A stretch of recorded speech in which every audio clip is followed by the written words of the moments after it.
महादेव को क्रोध आ जाता है और महादेव अपना त्रिशूल लेकर बिरजू का पीछा करने लगते हैं।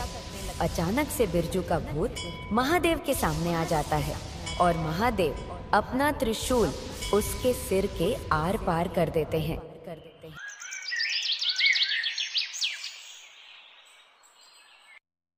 बहुत समय पहले की बात है। एक गांव था जिसका नाम शिलापुर था। शिलापुर में सभी लोग महादेव के बहुत ही बड़े भक्त थे। वे लोग हमेशा महादेव का अपने मन में नाम लेते रहते थे। शिलापुर के लोग हमेशा खुशी खुशी एक साथ में रहते और एक दूसरे की मदद करते। उसी गांव में एकदम कोने में एक छोटी सी झोपड़ी हुआ करती थी। उस छोटी सी झोपड़ी में हरिया नाम का एक किसान रहा करता था। हरिया के पास एक भैंस थी जिसका नाम कमल था। हरिया उस भैंस को हमेशा ताजी और हरी हरी घास खिलाया करता था और उसे हमेशा प्यार से रखता। हरिया हर रोज सुबह 5 बजे उठता और अपनी भैंस का दूध निकालता। उसके बाद हरिया उसे नहलाता धुलाता और अच्छे से पोंछ देता। कमल, जो कि हरिया की भैंस थी, वह अकेले ही पूरा का पूरा खेत जोत लेती थी। कमल, तू ही है जिसकी वजह से आज मैं और मेरा परिवार जिंदा है। तेरी वजह से ही आज हम सब एक अच्छी जिंदगी जी पा रहे हैं। चल मेरी प्यारी कमल, अब मैं लकड़ियां काटने जंगल जा रहा हूँ। आज मुझे जंगल से आने में थोड़ी देर भी हो जाएगी। हरिया अपनी भैंस कमल को तबेले में बांध देता है। फिर हरिया अपनी पत्नी को बोलकर कुल्हाड़ी लेकर जंगल की ओर लकड़ियां काटने चला जाता। हरिया के जंगल में जाने के बाद जमींदार के साथ ढोल मंजीरा लेकर कुछ लोग आते हैं और फिर जमींदार गांव के चौराहे के बीच में आकर बोलता है कि सुनो सुनो मेरे गांव वालों, प्यारे भाइयों बहनों, इधर आओ इधर आओ। आज तुम लोग के लिए बहुत ही अच्छी खबर मैं लाया हूँ। हमारे गांव में थोड़े दिन बाद ही भैंस दौड़ होने वाला है। जिसको अपने अपनी भैंसों को इस दौड़ में हिस्सा दिलवाना है, मेरे घर पर आ जाना। अरे भैया, हमारे पास तो भैंस ही नहीं है, हम क्या करेंगे ये बात सुनकर।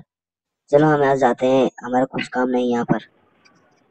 गांव में इतना हल्ला गुल्ला सुनकर हरिया की पत्नी बिमला घर से बाहर आती है। तभी उसे एक काका दिखता है जो कि अभी अभी गांव के चौराहे से आया था। काका, ओ काका, इधर आइए। गांव में हल्ला गुल्ला क्यों? बेटा, वो गांव में जमींदार आया है और बोल रहा है कि हमारे गांव में भैंस दौड़ होने वाला है। जिसको जिसको अपनी भैंस को इस दौड़ में दौड़ाना है, वह मेरे घर पे आ जाए।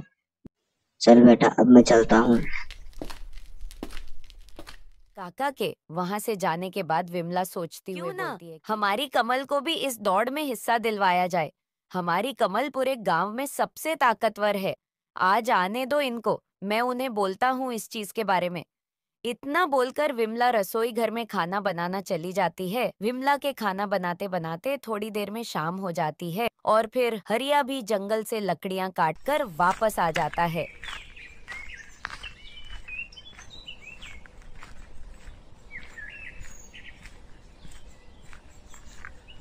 ओ विमला, मैं लकड़ियां काटकर जंगल से आ गया हूँ।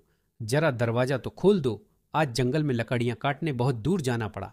रुकिए जी, अभी खाना पका रही हूँ, 2 मिनट में आती हूँ। आगे जी, आप लकड़ियां काट कर आज बहुत थके हुए लग रहे हैं। अब आप आ गए तो फटाफट जाइए और हाथ मुंह धो लीजिए। फिर हम दोनों साथ में खाना खाते हैं और मुझे आपसे कुछ बोलना भी है। ठीक है, मैं हाथ मुंह धोकर आता हूँ। चलो जी, अब खाना खाते हैं। अरे हाँ, आज तो हमारे गांव में जमींदार जी आए थे। बोल रहे थे कि हमारे गांव में भैंस दौड़ की इस स्पर्धा होने वाला है। सुनिए ना जी, मैं चाहती हूँ कि आप जमींदार जी के पास जाएं और हमारे कमल के लिए बात वह करें। क्या बात है? इस खबर को सुनकर तो मेरा दिल खुशी से भर गया है।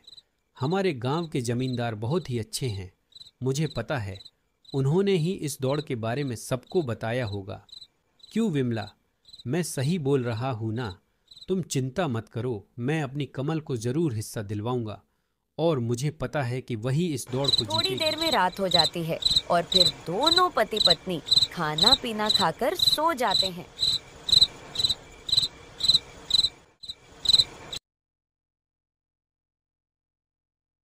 जैसे ही 5 बजता, हरिया सुबह सुबह उठ जाता था। कमल का दूध निकालता, उसे घास खिलाता।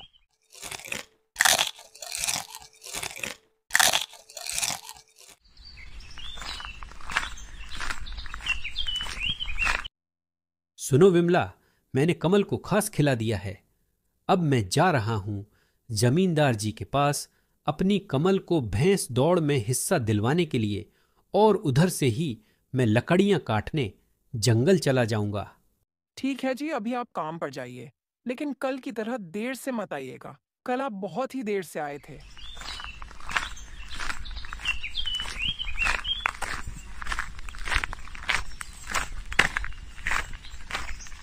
कैसे हो? हालचाल तो ठीक है ना? आज इधर कैसे आना हुआ? क्या हुआ? कुछ काम था क्या मुझसे? हाँ जमींदार जी, कुछ काम तो था। मेरी पत्नी विमला ने बताया कि आप कल गांव में आए थे और आपने बताया कि हमारे गांव में भैंस दौड़ होने वाली है। जिसको जिसको अपनी भैंसों को इस दौड़ में हिस्सा दिलवाना है, उसको आपके घर पर आना होगा। हाँ हरिया, तेरी पत्नी ने सही कहा है। हमारे गांव में भैंस दौड़ होने वाला है। तू चिंता मत कर, मैं तेरी कमल को हिस्सा दिलवा दूंगा। अब तू घर पर जा और 2 दिन बाद दौड़ के मैदान में अपनी कमल को लेकर आना। फिर 2 दिन बाद सभी लोग अपनी भैंसों को लेकर मैदान में पहुंच जाते हैं और दौड़ के लिए अपनी अपनी भैंसों को तैयार कर लेते हैं। उसी गांव का एक आदमी जिसका नाम बिरजू होता है, वह हरिया से बहुत जलता है। अरे हरिया, तू कुछ भी कर ले, जीत तो मेरी ही होगी। मेरी भैंस तेरी भैंस को कैसे हराती है। अब तू देख हरिया, अब तू देख मेरा दिमाग का खेल। मैं अपने दिमाग से 2 लाख का इनाम ले जाऊंगा। चलो चलो, सभी लोग अपनी अपनी भैंसों को मैदान में लेकर आओ और अपनी अपनी भैंसों को लाइन में खड़ा कर दो। थोड़ी ही देर में दौड़ शुरू हो जाएगी। मेरी प्यारी कमल, यह दौड़ शुरू होने वाली है और तुझे इसमें पहला नंबर आना है। कमल, कृपया करके तेज भागना और पहला नंबर आना।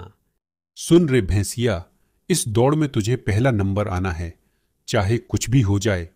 अगर तू हारी तो मैं तुझे जान से मार दूंगा।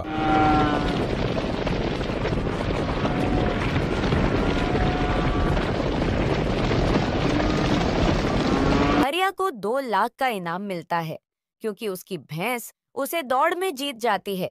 लेकिन जो बिरजू की भैंस होती है, वह उसे दौड़ में हार जाती है। इसलिए बिरजू उसे घर पर ले जाकर बुरी तरीके से मारता।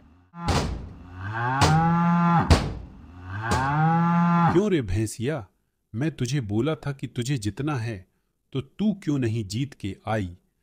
तूने मेरी नाक कटा दी है। पूरे गांव में मैं तुझे नहीं छोड़ूंगा, तुझे जान से मार डालूंगा।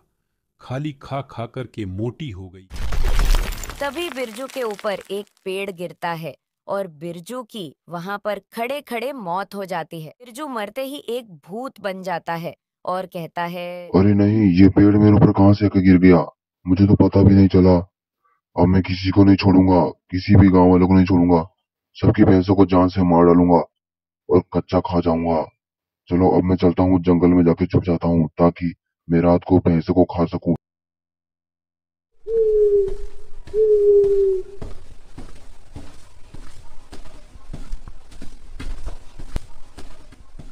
अरे क्या बात है, अब तो शाम हो गई। अब चलता हूँ हरिया के भैंस को खाने। फिर जैसे ही काली अंधेरी रात होती है, बिरजू का भूत चलते हुए हरिया के तबेले में आ जाता है और हरिया के भैंस को एक झटके में अपनी शक्ति से खा जाता है। जब सुबह होती है, हरिया अपने तबेले में भैंस का दूध निकालने आता है और देखता है कि उसकी भैंस का सिर्फ सिर पड़ा हुआ है, बाकी धड़ कोई खा गया है। हरिया यह सब देखकर बिलखते हुए रोने लगता है और अपनी भैंस को याद करने लगता है। अरे अरे जी, आप रोइए मत। हम जमींदार जी के पास जाएंगे और इस घटना के बारे में बताएंगे। जमींदार जी, मेरी भैंस को किसी ने खा लिया है। अरे हरिया, ये सब तुम्हारे साथ नहीं, गांव के हर आदमी के साथ हो रहा है। अब एक ही आदमी है जो इस चीज का समाधान कर सकता है, वह है भोलेनाथ। सब लोग चलो मेरे साथ भोलेनाथ के मंदिर। हम भोलेनाथ से प्रार्थना करेंगे कि हमें इस संकट से बचाए। हे भोलेनाथ, कृपया करके हमारी मदद कीजिए। हमारे गांव में बहुत ही अजीब अजीब चीज हो रही है। कृपया करके हमें इन संकटों से बचाइए, वरना पूरा गांव खत्म हो जाएगा। कृपया करें महादेव, कृपया करें। प्रार्थना करते ही महादेव प्रकट होते हैं और एक भैंस का रूप लेकर सीधा गांव के अंदर चले जाते हैं। जाते जाते उनको बिरजू का भूत दिख जाता है। बिरजू के भूत क्या बोलते ही महादेव को क्रोध आ जाता है और महादेव अपना त्रिशूल लेकर बिरजू का पीछा करने लगते हैं। अचानक से बिरजू का भूत महादेव के सामने आ जाता है और महादेव अपना त्रिशूल उसके सिर के आर पार कर देते हैं। सुनो हरिया, मैंने तुम्हारे गांव में आए हुए भूत को जान से मार दिया है। अब तुम सब सुखी से रहोगे। आशीर्वाद।